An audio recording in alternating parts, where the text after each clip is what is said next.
Hello students, last video में हमने अशोका धम्म यात्रा, धम्म महामात्य और अनुसंधान पढ़ा था। आज हम, जैसा कि लास्ट वीडियो में बताया था, कि आज हम rock addicts, Ashoka rock addicts and Maurya administrations के बारे में डिस्कस करेंगे। तो सबसे पहले हम जो लास्ट टॉपिक था रॉक एडिक्ट्स, उसके बारे में देखेंगे। और उसके बाद में जो मौर्य एडमिनिस्ट्रेशन है, central administration, provincial administration and city administration, उसके बारे में डिस्कस करेंगे। तो अब हम देखते हैं रॉक एडिक्ट्स। तो रॉक एडिक्ट्स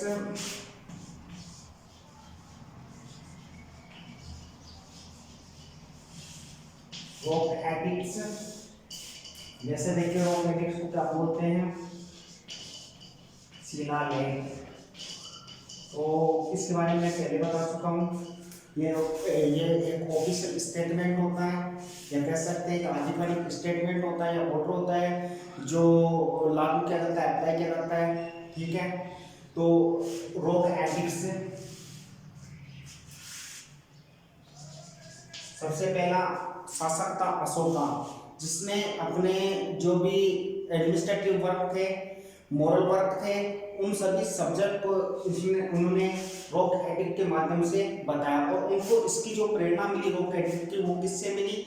रॉक एडिक्ट की जो प्रेरणा मिली थी उनको, एक ईरानियन रूलर था, ईरान का शासक था जिसका नाम था डेरियस फर्स्ट के द्वारा उनको रॉक एडिक्ट की प्रेरणा मिली, इंस्पिरेशंस मिली। और सबसे पहले जो इंटरप्रिटेशंस की थी, व्याख्या की थी अशोका के रॉक एडिक्ट की, जो सबसे पहले व्याख्या करने वाला व्यक्ति था उसका नाम था जेम्स प्रिंस हेड। तो रॉक एडिक्ट वैसे देखिए तो टोटल जो रॉक एडिक्ट थे अशोका के, टोटल रॉक एडिक्ट कितने थे?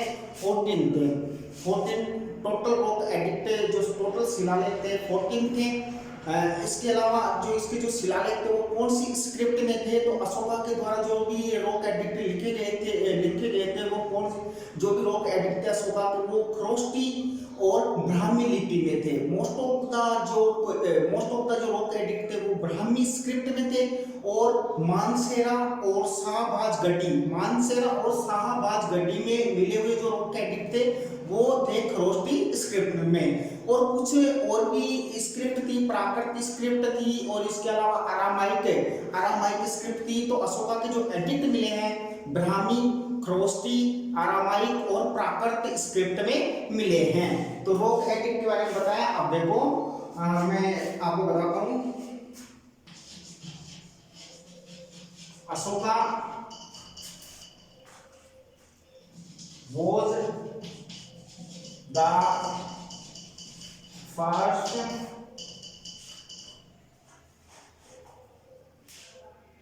Indian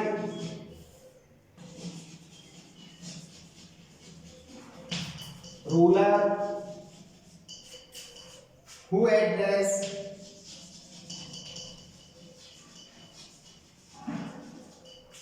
his subject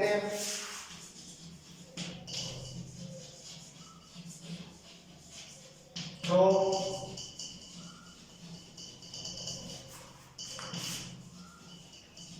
rock addicts. तो अशोका पहला भारतीय शासक था जिसने अपने सभी सब्जेक्ट को एड्रेस किया था। किसके माध्यम से या किसके द्वारा? रॉक एडिक्ट के द्वारा या रॉक एडिक्ट के माध्यम से।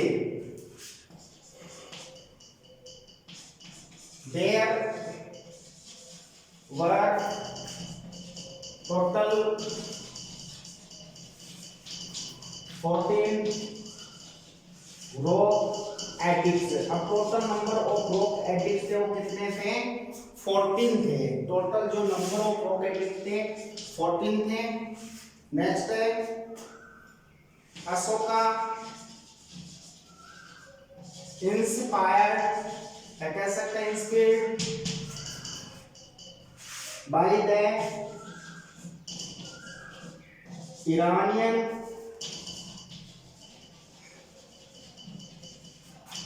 Ruler Darius first. तो अशोका था, उसको प्रेरणा मिली, ईरान का शासक था, ईरानियन रूलर ईरान का शासक जिसका नाम था डेरियस प्रथम, उनके द्वारा अशोका को रॉक एडिक्ट लिखने की प्रेरणा मिली। James Prinsep was the first person who interpreted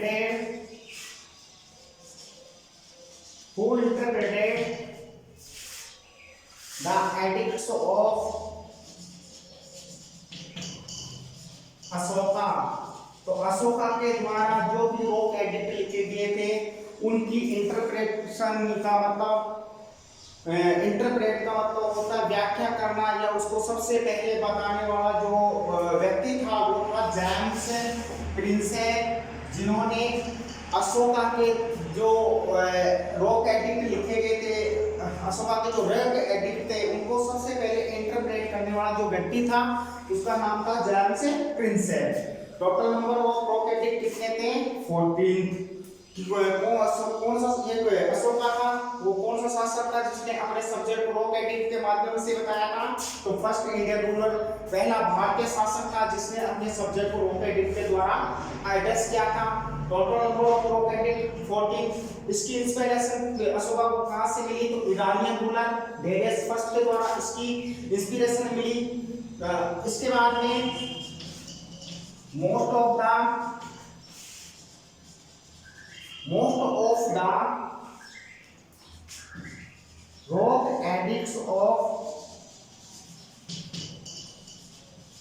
Ashoka के जो अधिकतर शिलालेख हैं are in Brahmi and Kharoshthi script. तो अशोका के जो अधिकतर अभिलेख थे वो कौन सी स्क्रिप्ट में थे? Brahmi and Kharoshthi script. या कह सकते हैं कि अशोका के द्वारा लिखे गए जो अधिकतर रॉक एडिक्ट थे, शिलालेख थे, वो ब्राह्मी और खरोष्ठी स्क्रिप्ट में लिखे गए थे। तो ये था रॉक एडिक्ट्स। तो अब हम नेक्स्ट देखेंगे मौर्य एडमिनिस्ट्रेशंस के बारे में। अभी तक हमने मौर्य डायनेस्टी के 3 जो ग्रेट रूलर्स हैं, चंद्रगुप्त मौर्य, बिंबिसार, अशोका के बारे में पढ़ा। इसके बाद में आने वाले जो भी रूलर थे, अशोका के बाद में आने वाले जो भी रूलर थे वो सभी क्या थे? वीक थे। कोई भी ऐसा रूलर नहीं है जिसका जो पावरफुल था, सभी वीक थे। और लास्ट जो मौर्य डायनेस्टी का रूलर था उसका नाम था बृहद्रथ। तो हमारे जो 10th का सिलेबस है उसमें इन 3 रूलर्स के बारे में बताया गया है, चंद्रगुप्त मौर्य, बिंबिसार और एम्परर अशोका के बारे में। अब हम देखेंगे मौर्य एडमिनिस्ट्रेशन के बारे में। तो आप वीडियो को पॉज करें और रॉक एडिक्ट के बारे में जो बताया गया है उसको आप अपनी नोटबुक में राइट कर लें।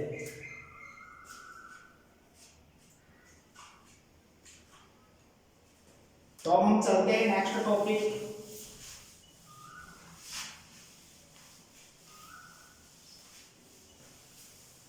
मौर्य एडमिनिस्ट्रेशन, मौर्य प्रशासन।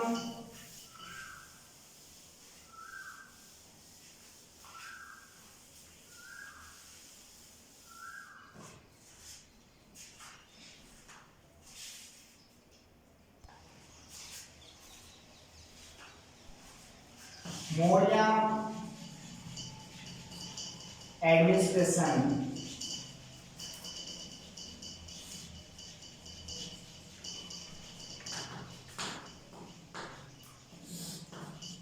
मौर्य प्रशासन एडमिनिस्ट्रेशन, तो इसके बारे में हम देखते हैं। मौर्य प्रशासन कैसा था? तो ये फर्स्ट टाइम हुआ था जब भारत में सेंट्रलाइज्ड गवर्नमेंट की एस्टेब्लिशमेंट हुई थी first time in India during the Maurya. Maurya के समय के दौरान फर्स्ट टाइम भारत में सेंट्रलाइज्ड गवर्नेंस सिस्टम थी वो एग्जिस्ट हुई, या कह सकते हैं सेंट्रलाइज्ड जो केंद्रीकृत सरकार थी, गवर्नेंस सिस्टम थी, शासन प्रणाली थी, वो अस्तित्व में आई, जिसके तहत जो सेंटर से नीचे प्रोविंस थे, प्रोविंस से नीचे सिटी काउंसिल थी। तो यहाँ पर सेंटर में जो रूल था वो किसका था, किंग का। फिर उससे नीचे वाले लेवल पे था प्रोविंस, प्रोविंस पे रूल किसका था, आर्यपुत्र या कह सकते हैं कुमार या प्रिंस का। उससे नीचे सिटी काउंसिल आ गई, ठीक है। तो इस प्रकार सबसे पहले सेंट्रलाइज्ड जो गवर्नेंस सिस्टम एस्टैब्लिश्ड हुई थी in India during the time of Maurya.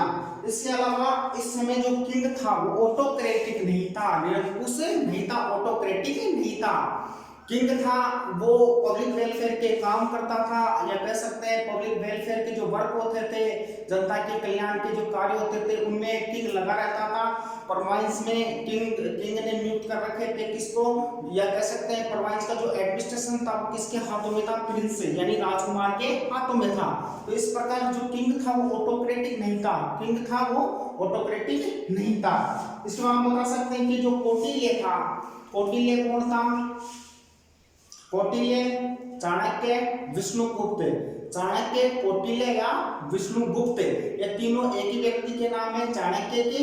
और चाणक्य ने अपनी पुस्तक इकोनॉमिक्स, उनके द्वारा जो अर्थशास्त्र लिखी गई थी उसमें उन्होंने जो स्टेट था, स्टेट के 7 भाग बताए थे। कौन कौन से बताए थे, अमात्य, अमात्य बताया था, अमात्य के अलावा किंग बताया था, अमात्य, जनपद, force, treasury, army and friends, ये 7 पार्ट्स बताए थे स्टेट के। किसने, कौटिल्य ने बताए थे अपनी पुस्तक या बुक अर्थशास्त्र में बताए थे।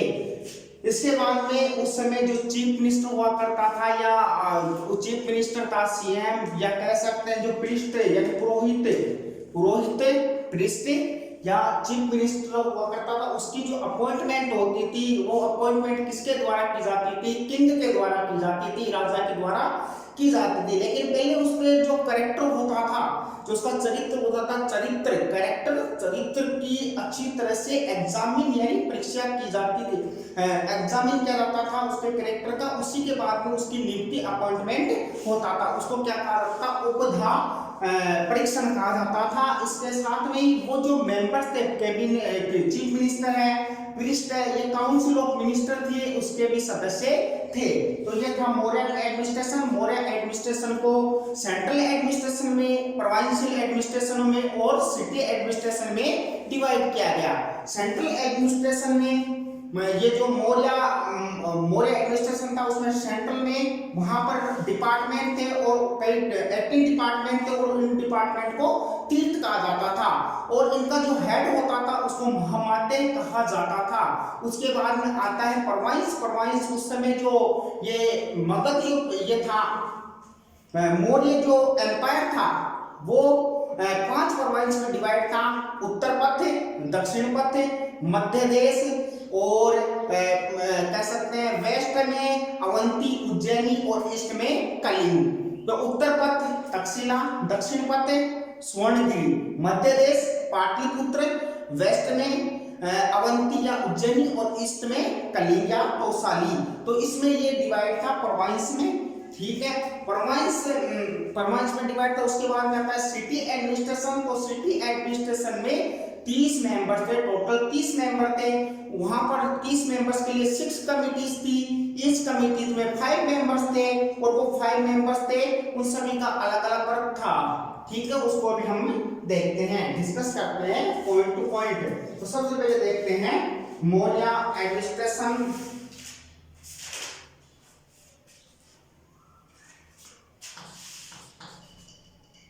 इन इंडिया फर्स्ट टाइम, भारत में पहली बार centralised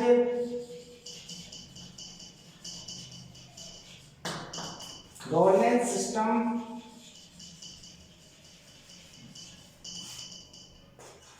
was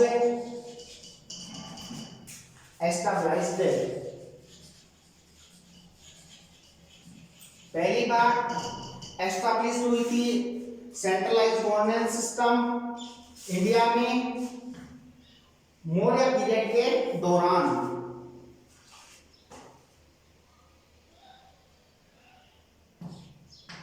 during the Maurya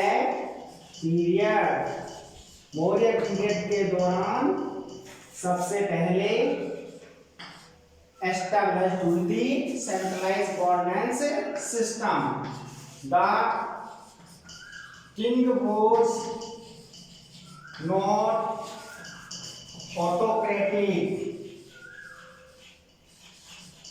जो किंग था वो ऑटोक्रेटिक नहीं था, निरंकुश नहीं था। Kautilya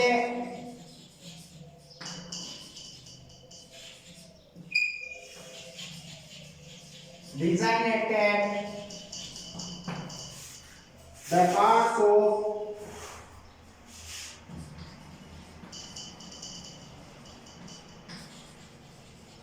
the 7 parts of state। Kautilya ने स्टेट के 7 पार्ट्स बताए और वो 7 पार्ट कौन कौन थे? सच एज राजा, अमात्य, जनपद, फ्रेंड, आर्मी। तो राजा, अमात्य, जनपद, फ्रेंड, आर्मी, ट्रेजरी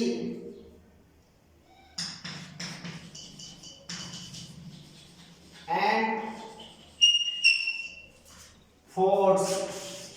तो ये कौटिल्य के द्वारा बताए गए स्टेट के 7 पार्ट थे। कौन कौन से?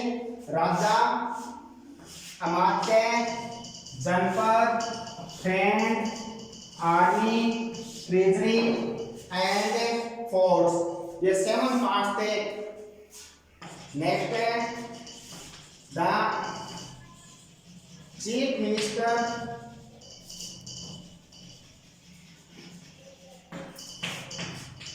And priest. चीफ मिनिस्टर और प्रीस्ट, चीफ मिनिस्टर और प्रीस्ट उन the chief minister and priest appointed by the king। तो चीफ मिनिस्टर और प्रिस्ट की जो नियुक्ति होती थी वो किसके द्वारा होती थी? किंग के द्वारा।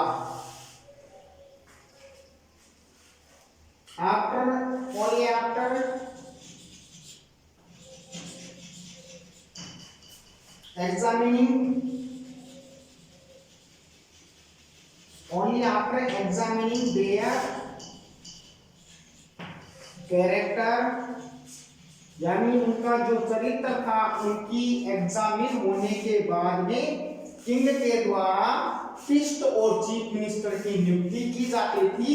और ये जो प्रोसेस थी उस प्रोसेस को क्या कहते थे? This process was known as उपधा परीक्षण। इस प्रोसेस को क्या कहते थे? उपधा परीक्षण कहते थे। तो व्हाट इज उपधा? व्हाट वाज उपधा परीक्षण? तो उपधा परीक्षण was a process in which chief minister and priest appointed by the king only after examining their character well is known as उपधा परीक्षण। तो ये था मौर्य एडमिनिस्ट्रेशन के बारे में। तो इसको अब ये जो इस मौर्य एडमिनिस्ट्रेशन के बारे में आपको राइट करवा रहे हैं पॉइंट टू पॉइंट। तो अभी ये कंप्लीट नहीं हुआ है, इसको आप राइट करो। इसके बाद में नेक्स्ट चलते हैं।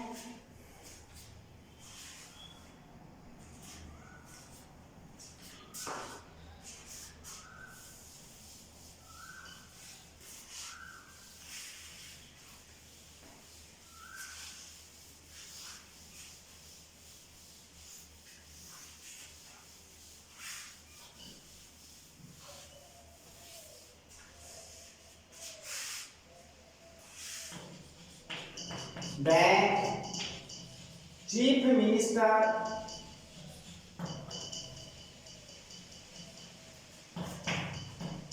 And priest were members of the chief minister and priest were members of a council of minister. तो राजा की जो काउंसिल ऑफ मिनिस्टर होती थी या कह सकते हैं मंत्री परिषद है, मंत्री परिषद होती थी, उसके लिए सदस्य भी होते थे कौन, चीफ मिनिस्टर और प्रीस्ट। और इनका अपॉइंटेड किसके द्वारा किया जाता था, राजा के या किंग के द्वारा किया जाता था। कैसे किया जाता था, पहले उनके कैरेक्टर की जांच होती थी, एग्जामिन होती थी, उसके बाद में इनकी नियुक्ति की जाती थी किसके द्वारा, राजा के द्वारा। तो अब हम देखते हैं इसके बाद जो मौर्य एडमिनिस्ट्रेशन था उसको डिवाइड किया गया था central, provincial and city administration में। तो Maurya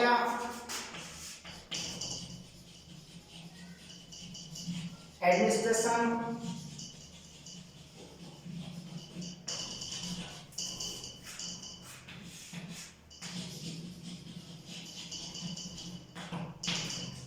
was divided into central, provincial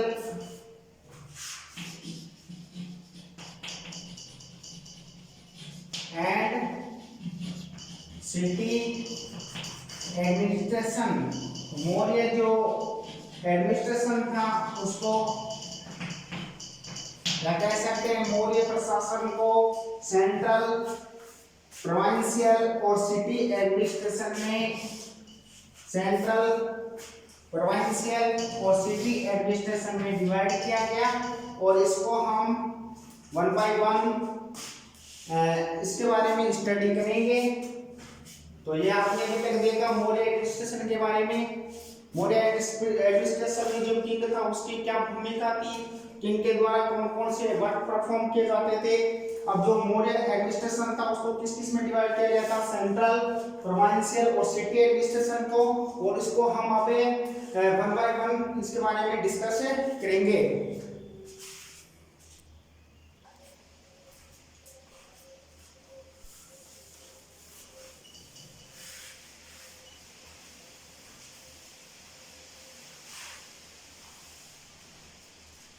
सबसे पहले है सेंट्रल,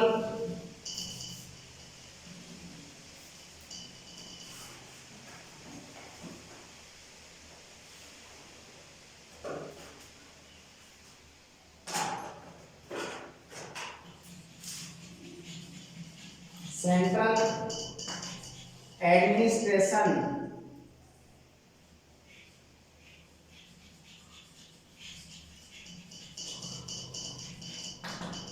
सेंट्रल एडमिनिस्ट्रेशन केंद्रीय प्रशासन, इसके बारे में देखेंगे।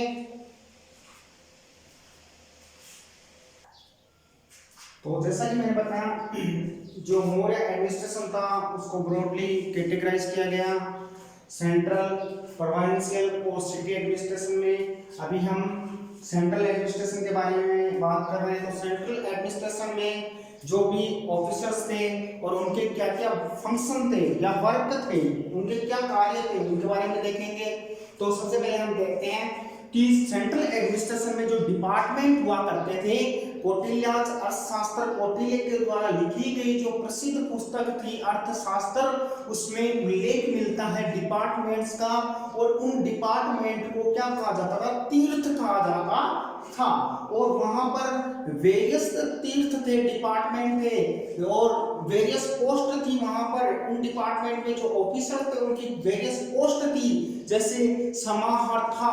समाहर्ता एक रेवेन्यू कलेक्शन ऑफिसर था, officer of revenue collection, revenue collection का ऑफिसर था, उसको समाहर्ता कहते थे। उसका जो फंक्शंस था वो क्या था, रिकॉर्ड रखना। किसका रिकॉर्ड रखना, इनकम एक्सपेंडिचर, आय और व्यय का ब्यौरा रखना। इसके साथ में जो एनुअल बजट होता था, एनुअल बजट जो वार्षिक बजट होता था उसका रिकॉर्ड रखना।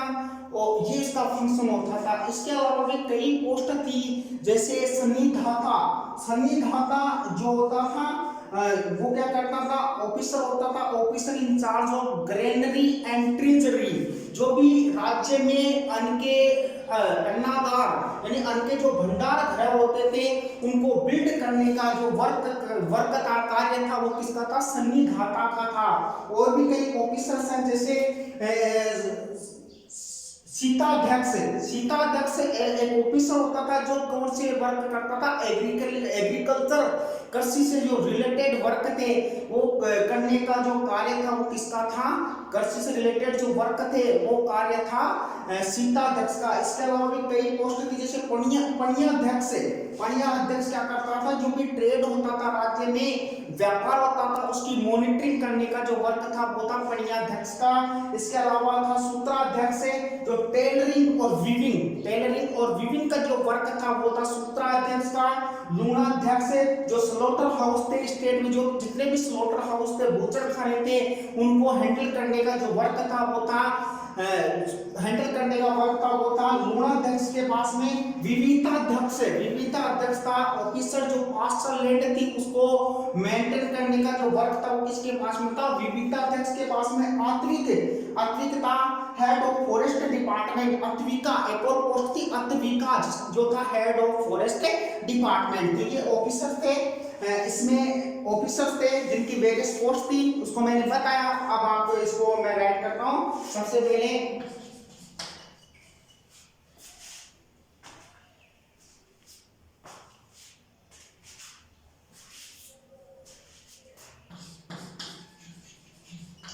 there were 18 departments mentioned in economics,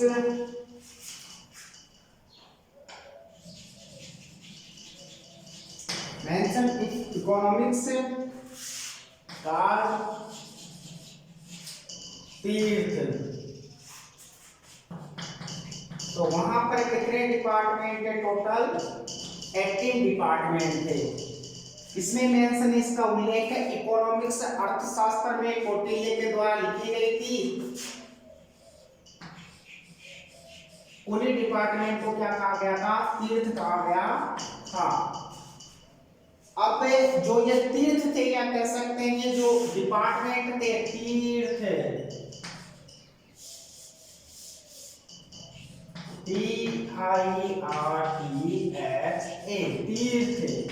तीर्थ कहा गया था। अब ये जो डिपार्टमेंट थे, इन डिपार्टमेंट में जो हेड था उस हेड को क्या कहा गया था, महामात्य कहा गया था। तो इन डिपार्टमेंट का जो हेड था उसको महामात्य कहा गया था। महामात्य को असिस्टेंस प्राप्त थी किसकी, युक्ताज और उपयुक्ता और युक्ता, ये स्टेट एम्प्लॉइज थे। इसकी असिस्टेंस किसको प्राप्त थी, महामात्य को प्राप्त। और महामात्य कौन था, इन डिपार्टमेंट का जो हेड था वो कौन था, महामात्य। तो head of department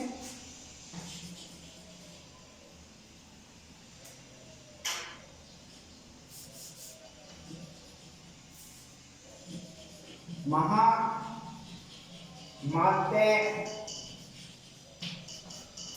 was the head of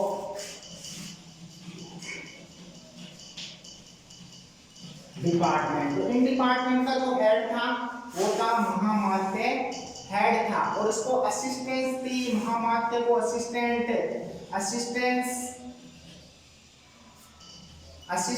किसकी थी, असिस्टेंस प्रोवाइड थी इसको युक्ता और एवं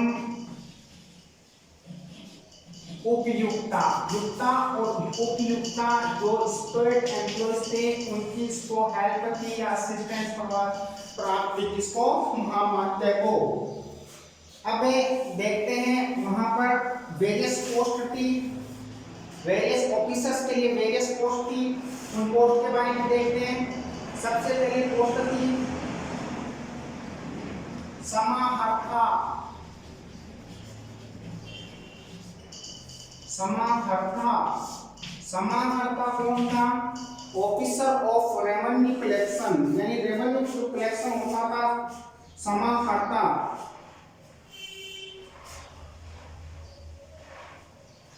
तो समाहर्ता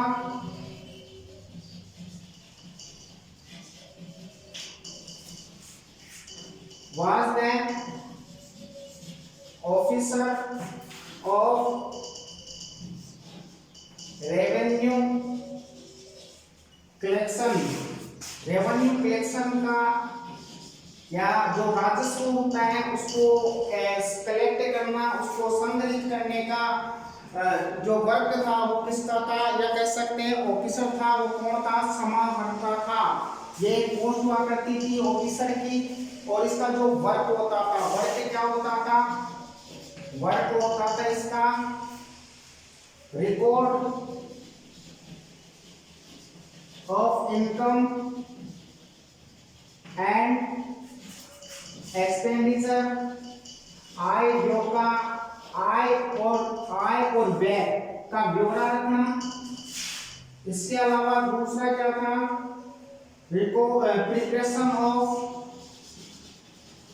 प्रिपरेशन ऑफ एनुअल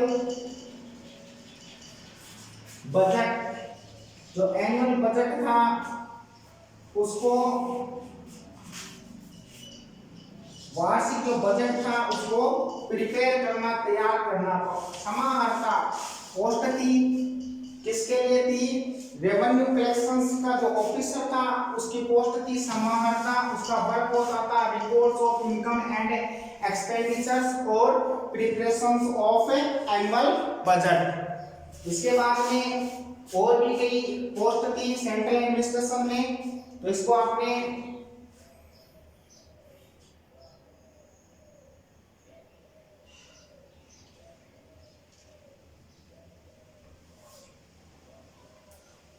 तो इसके बाद में हम चलते हैं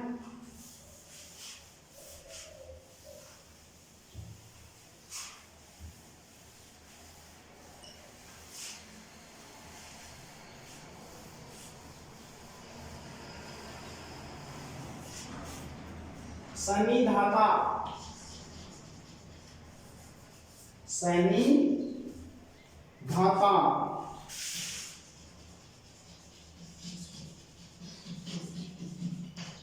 सन्निधाता सन्निधाता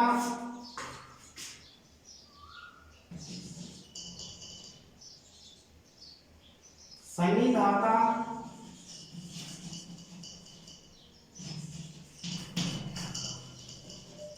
was officer in charge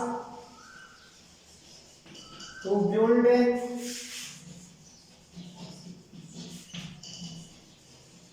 treasury and granary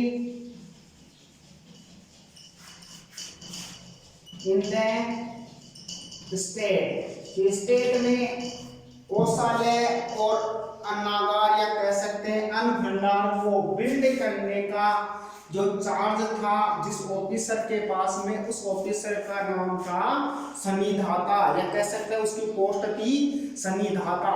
तो सन्निधाता एक ऑफिसर था जिसके पास चार्ज था, चार्ज किसका? बिल्ड करने का, ट्रेजरी को बिल्ड करने का, ग्रेनरी इन द स्टेट इसको बिल्ड करने का अधिकार था, वो था सन्निधाता।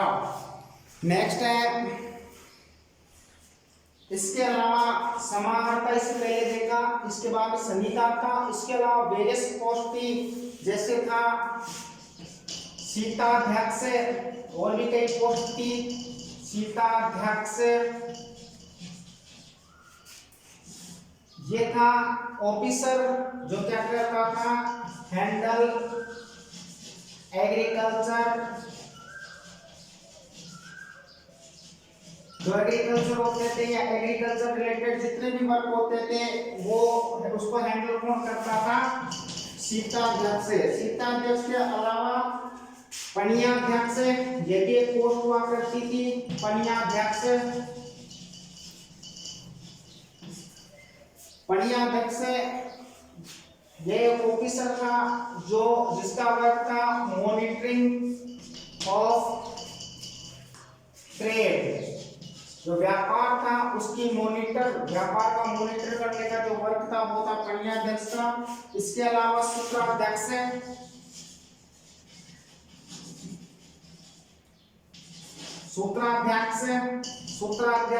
ऑफिसर था जिसका वर्क था टेलरिंग और वीविंग के जो भी वर्क, टेलरिंग और वीविंग से रिलेटेड जो भी वर्क थे उनको हैंडल करना।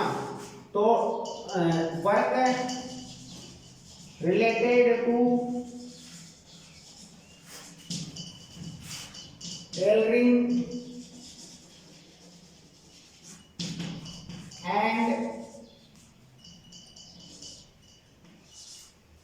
weaving, टेलरिंग और वीविंग से रिलेटेड जो भी वर्क थे वो किसके हाथ में थे? सूत्राध्यक्ष के हाथ में। उसके बाद में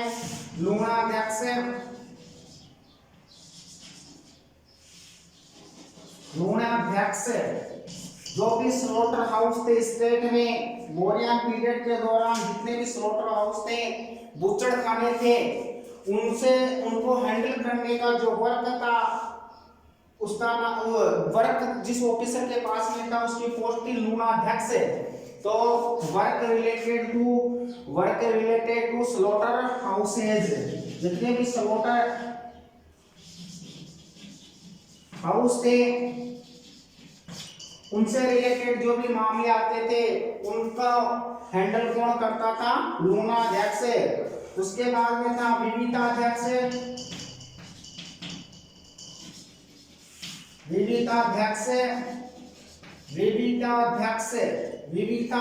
कौन था? तो विविताध्यक्ष जो पास्चर लैंड हुआ करती थी, पास्चर लैंड चारागाह है भूमि, तो चारागाह भूमि से रिलेटेड जो भी मामले थे वो विविताध्यक्ष ऑफिसर था, उसकी पोस्ट थी विविताध्यक्ष, ये उसको सॉल्व करता था। तो pasture land related matter related to pasture land, एक इंपॉर्टेंट पोस्ट थी जिसका नाम था अत्विका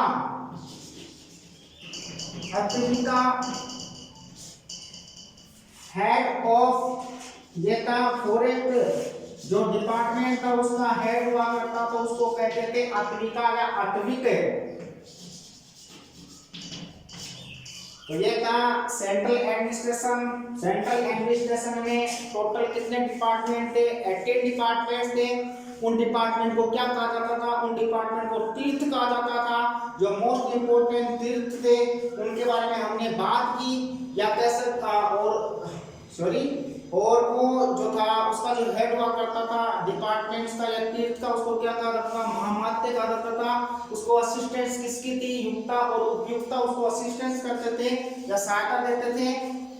और इसके बाद में हमने ये जो इसमें वेरियस पोस्ट थी उसके बारे में देखा। अब नेक्स्ट चलते हैं प्रोविंशियल एडमिनिस्ट्रेशन।